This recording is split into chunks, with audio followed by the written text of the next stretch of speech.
Today is day 50. That seems crazy. I think it seems real.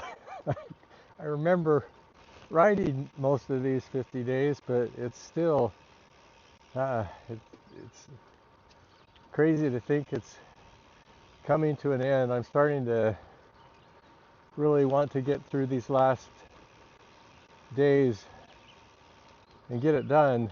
But I hope to enjoy the ride. It's another beautiful day. I think it's going to be warmer today.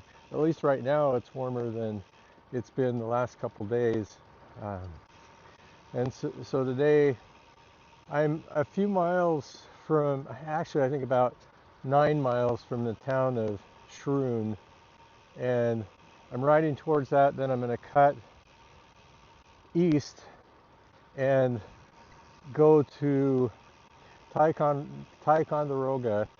And so right now I'm still in New York. Ticonderoga, I believe, is still in New York. And then from there, I'll cut into Vermont, and then gonna try to get to Bethel, New Hampshire today. And that's something in my eye. And we're staying in some little town, I can't remember the name, Pitt something, maybe 10 miles or so out of Bethel. It's getting really hard to find a place to stay. The lady at the motel that we were at said that pretty much everything's always booked, especially as you get closer to the weekend. But there's also today one of the first really hard hills that, from the very first of this planning this ride, I would always look at those and see the steepness of it and be worried about them. And I don't want to lie, but my legs are tired today, so it's going to be interesting to see. I'll have today and tomorrow of really hard rides, and then I'll have a rest day, and then it's possible that I may just have 2 more days after that, after the rest day, to be able to finish.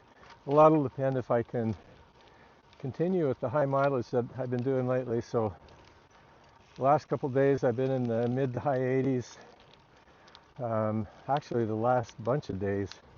So I don't know if I'll be able to keep that up, but I'll give it a try. So off and at it.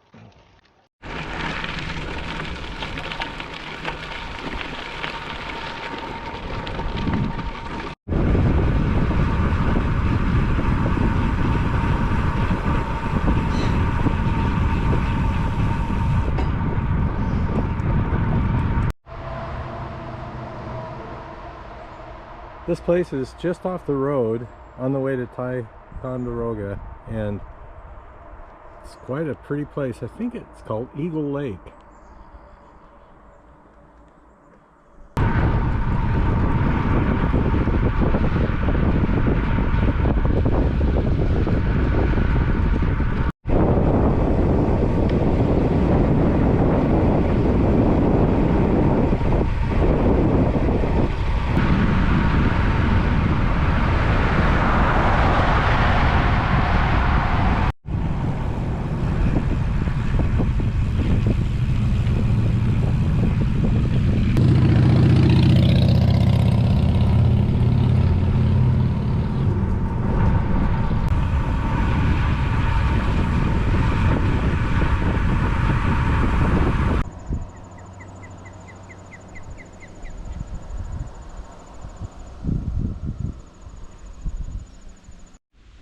It's kind of cool. There's an osprey's nest.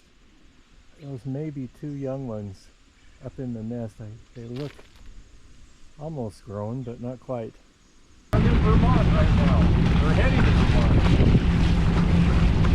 It's great, thanks. Over here. So the Green Mountain Boys, under Ethan Allen's leadership, with Benedict Arnold present, launched the first victory of the American Revolution from Hans Cove, which is the second cove north of the ferry dock here. Okay. They rode directly across to Willow Point, and they captured Fort Ticonderoga on May 10, 1775.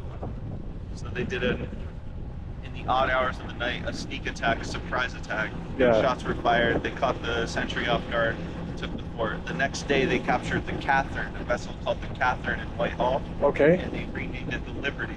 Following day after that, they captured Crown Point. Oh, very cool. Later, as the Revolutionary War developed, George Washington eventually commissioned Henry Knox to transport the artillery from the fort down to Boston. Yeah. Which was significant in the overall victory. Oh, that's so cool. Are you from Vermont? Yeah, I'm from Vermont. Nice. That's awesome. This is the Vermont flag. We fly it there for that reason. I like that one. That's cool. Very neat.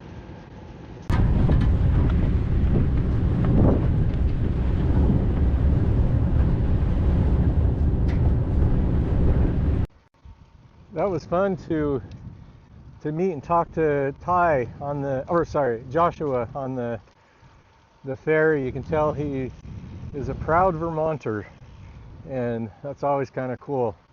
I also think they have a cool flag. I liked it. But yeah, that was neat to be able to ride on that ferry across.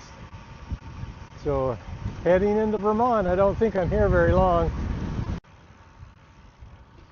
It's so interesting to me. I just barely crossed over the lake from Ticonderoga into Vermont, and it just has a different feel. It's crazy to me, and maybe I'm just making it up because I tend to do that, but it is, I really like it. It just seems different.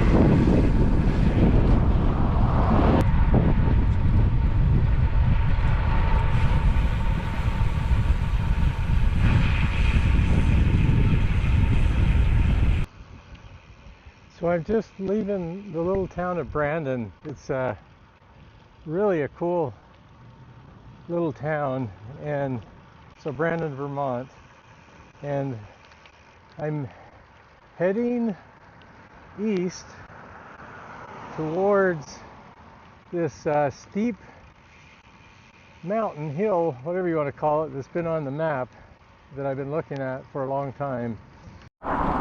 This hill has been really steep. I think it's, I don't know, 2,000 or 3,000 feet vertical to get to the top. I'll have to double check that. But every once in a while there's a pretty little section that opens up, and there's a pretty stream down there, and I think this is called Goshen, the name of this place. I'm just about to the top. That's been the real deal. I know you can't tell by looking at this, it probably doesn't look steep at all, but just around that corner I was hitting 15, 16, 14% coming up that hill. And I don't know how accurate the Garmin 1040 is, but I think it's pretty close.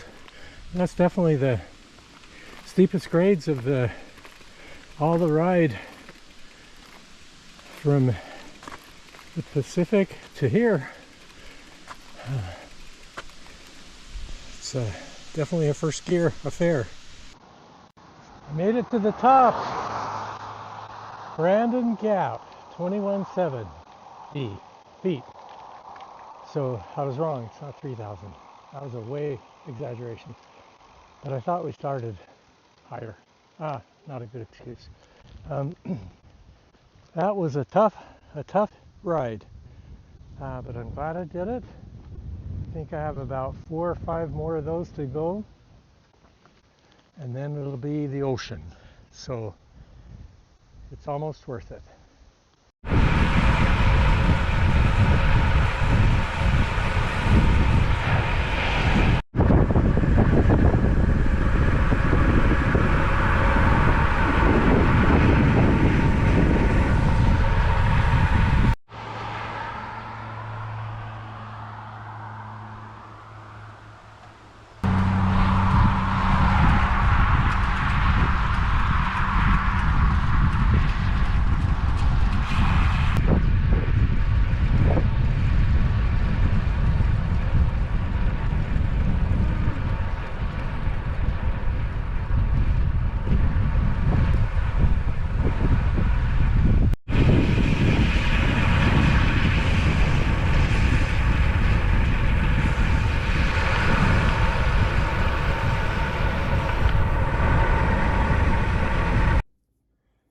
here's the Strava details from today's ride.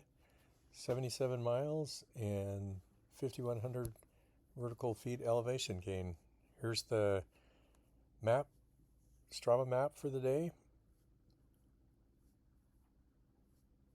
And here's the overall progress on the northern tier, getting close to the end.